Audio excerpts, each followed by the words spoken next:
Hello children, welcome to the YouTube channel of Welkin National School, Vasai East. This is Mrs. Mamata Biju, your subject teacher of SST.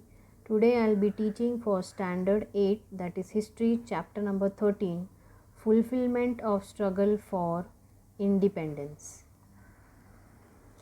India became independent, but the struggle for independence was not yet over.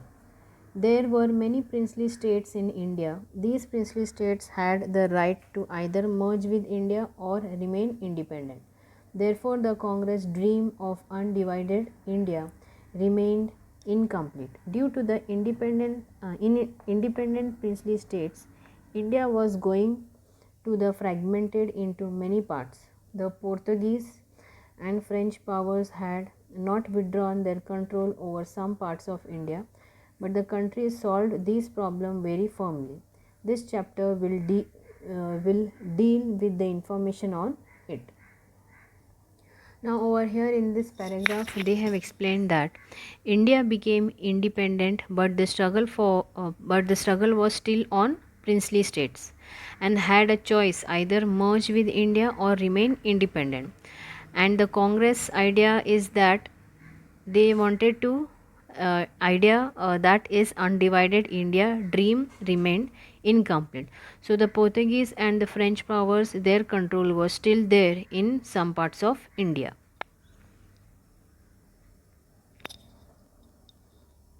Integration of princely states in India. There were more than 600 small and big princely states in India. Due to the influence of non-cooperation movement, there was beginning of political awakening among the princely states. Praja Mandal came to be formed in a princely states. Praja Mandal means people's organization that worked for the interest of the people in the princely states and for securing political rights for them.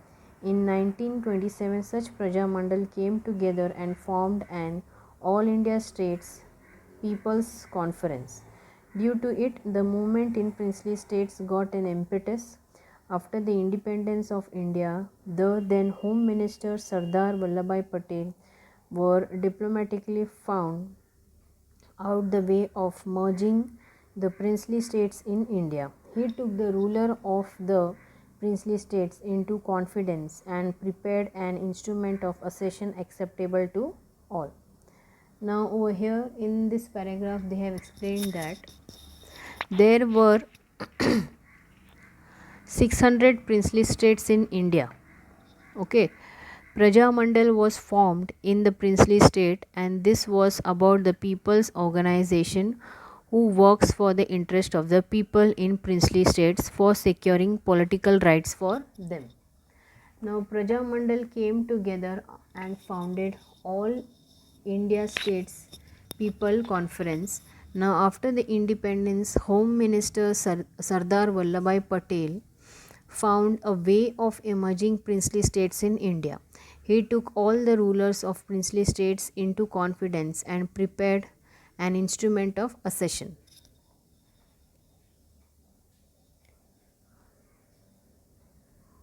Sardar Patel convinced the princely ruler the benefit of merging into India.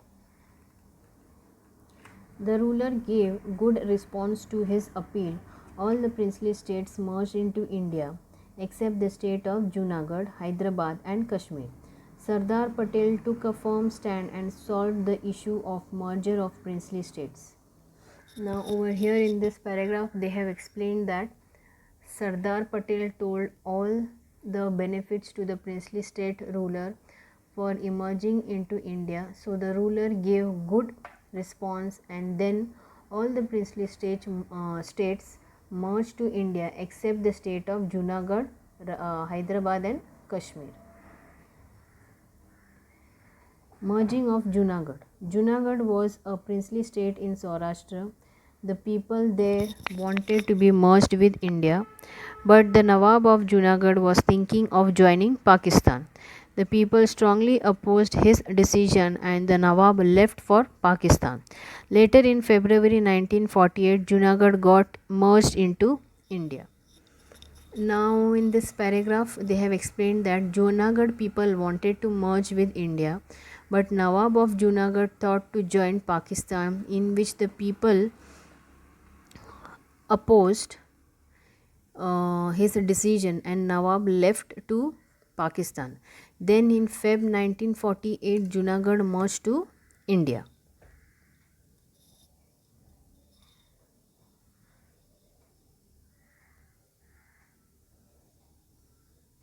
Hyderabad Mukti Sangram. Hyderabad was the largest princely state in India. It included Telugu, Kannada, and Marathi speaking region. There, there was the autocratic rule of the Nizam over these provinces. There was absence of civil and political rights. To secure these rights, the people formed organizations such as Andhra Parishad in Telangana region, then Maharashtra Parishad in Marathwada region, then Karnataka Parishad in Karnataka region. In 1938, Swami Ramanand Tirth formed the Hyderabad State Congress. The Nizam banned this organization. A struggle began for getting recognition to Hyderabad State Congress and democratic rights. This struggle was led by militant fighter Swami Ramananda Tirtha. He was assisted by Narayan Reddy and Sirajul Hasan Trimji. Then P.V. Narasimha Rao and Govind Bhai Shroff were the faithful followers of Swamiji. Now this is the picture they have given of Swami Ramanand Tirtha. Then over here in this paragraph they have given Sardar Vallabhbhai Patel picture. Now in Hyderabad Mukti Sangram, they have explained in this paragraph that this is the largest princely state which included Telugu, Kannada, Marathi. Then Nizam made strict rule over provinces.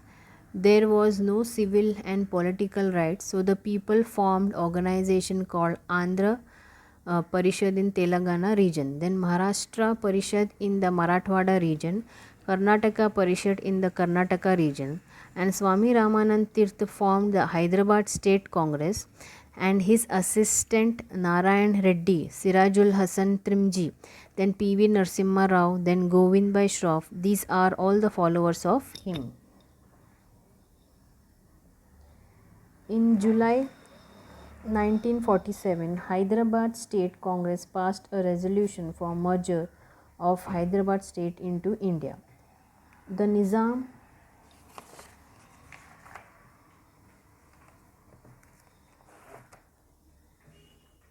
however took an anti-India stand. He started making movement for merging of Hyderabad state with Pakistan. To reject the demand of people of Hyderabad to be merged with India, Qasim Rizvi, an associate of Nizam, formed an organization known as Razakar. Qasim Rizvi and his associate not only oppressed the Hindu but also the Muslim who supported the democratic movement. Due to it, there was inflammation of public opinion. The government of India tried to negotiate patiently with the Nizam, but he refused to respond. At last, the Indian government started the police action against the Nizam. On 13 September 1948, it was symbolically named as Operation Polo. Finally, the Nizam surrendered on 17 September 1948 and the state of Hyderabad was merged within India. The struggle of people in the princely state became successful. There was significant contribution of Arya Samaj in this movement. Now over here in this paragraph they have explained that a resolution was passed to merge Hyderabad state into India. Now Nizam took anti-stand. He made movement of merging Hyderabad with Pakistan. To reject the demand of people of Hyderabad merging with India, Qasim Rizvi, an associate of the Nizam, formed an organization called Razakar. The government of India spoke with Nizam, but Nizam ignored the Indian government and started the police action. he started the police action with Nizam, and an operation started, that is called Operation Polo, and then finally Nizam surrendered on 17 September 1948, and Hyderabad state merged within India.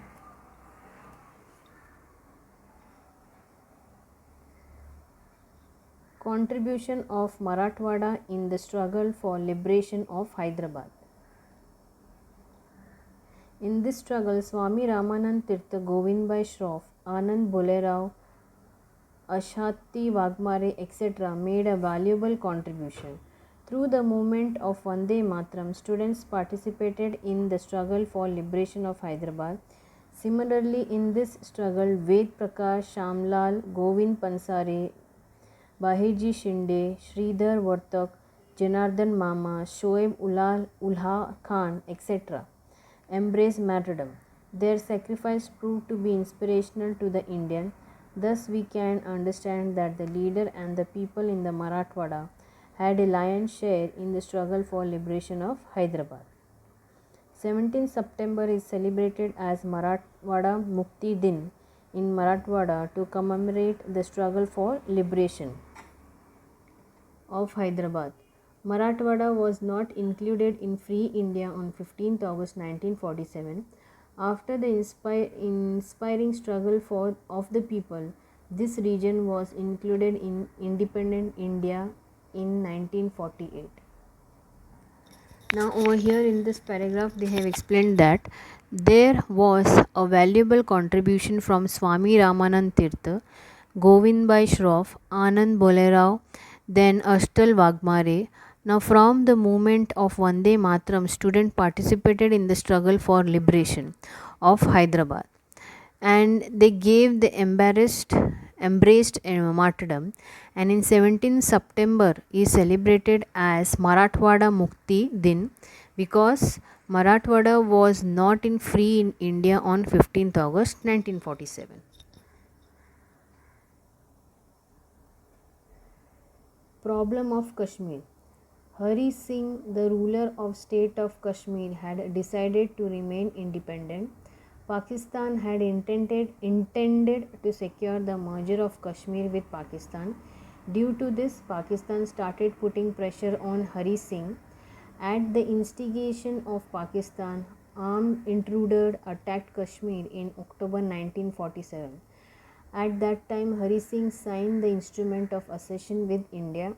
In this manner, after merging into India, Indian Army was sent for the defense of Kashmir. The army won back a major portion of Kashmir from the possession of intruders, but some part of it remained in the possession of Pakistan. Now over here in this paragraph they have explained that ruler Hari Singh is state of Kashmir. It was decided to independent. Pakistan was in intention to merge with Kashmir. So the Pakistan started putting pressure on Hari Singh, and Hari Singh signed the instrument of accession with India. So the Indian army was sent to Kashmir for defense. Merger of French colonies. Even after the independence of India, the regions of Chandranagar, Puducherry, Karaikal, Mahe and Yanam were in the possession of the French. The Indian native there were eager to get merged with India. The Indian government demanded that these territories, being a part of India, should be handed over to it. In 1949, France held a plebiscite in Chandranagar. The people voted for India and Chandranagar was handed over to India. Thereafter, France handed over the rest of the territories to the government of India. Now over here in this paragraph they have explained that the region of Chandranagar and Puducherry, then Karaikal and Mahe and Yanam were in the possession of the French. But Indian native were very eagerly to merge with India. So in 1949 France held plebiscite in Chandranagar. So the people voted for India and then Chandranagar handed over to the India. Struggle for liberation of Goa.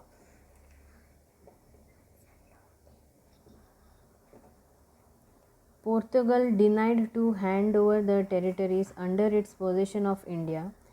Indians had to struggle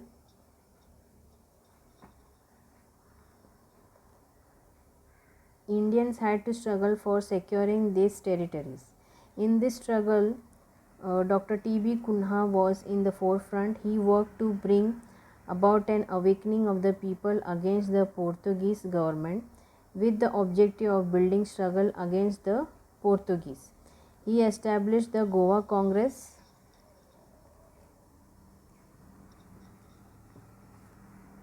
They have given the picture of Dr. T.B. Kunha.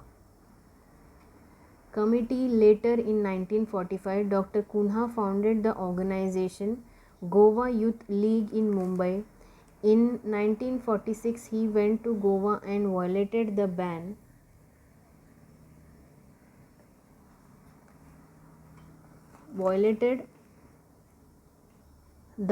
on public speech. For this, he was sentenced to 8 years of imprisonment. In 1946, Dr. Ram Manohar Lohia started a satyagraha for liberation of Goa. Violating the ban, he delivered a public speech at Madgaon in Goa. For this, the Portuguese government deported him. Now over here in this paragraph, they have explained that Portugal was not ready to hand over the territories to India. So Indian had to struggle, and T.B. Kunha was the forefront. So he worked to bring people against the Portuguese government, and he made Goa Congress Committee. Then he founded the organization called Goa Youth League. He went to Goa to ban public speech. Because of this he was sentenced to 8 years of imprisonment. And then Dr. Ram Manohar Lohia started Satyagraha for liberation of Goa.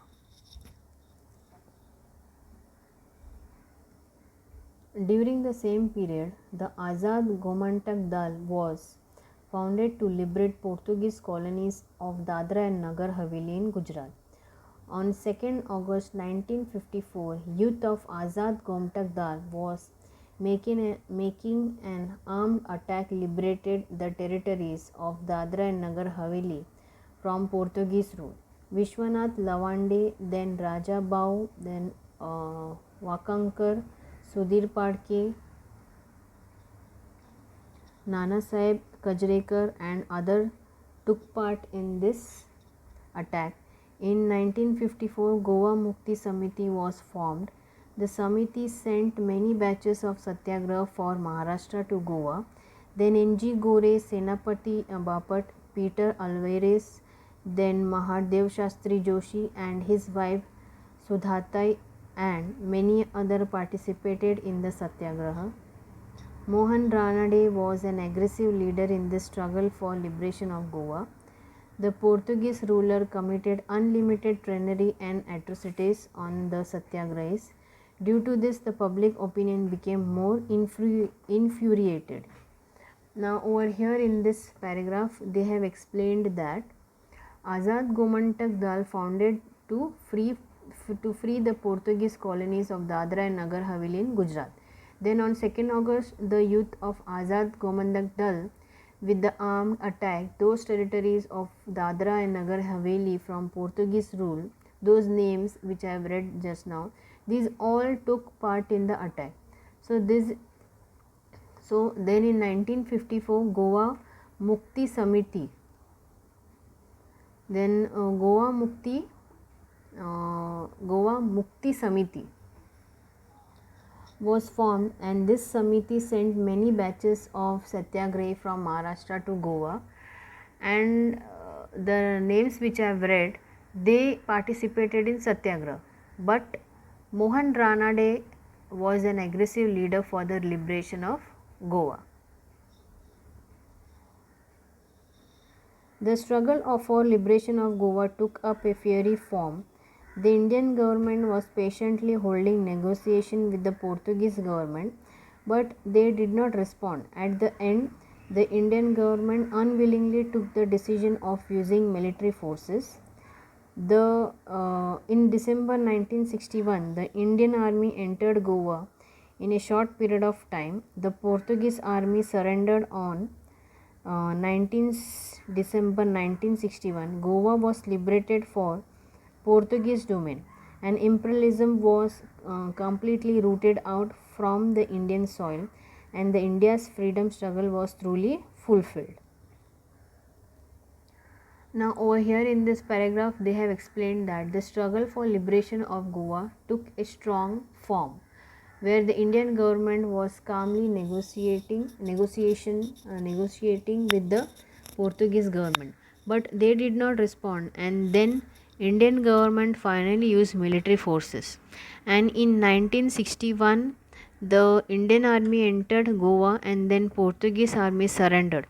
So Goa was liberated from Portuguese domain, and later the imperialism was removed from the Indian soil. That is, imperialism means is a state policy practiced or advocacy of extending power and domain. Now especially by direct territorial acquisition or by gaining political and economic control of other territories and people.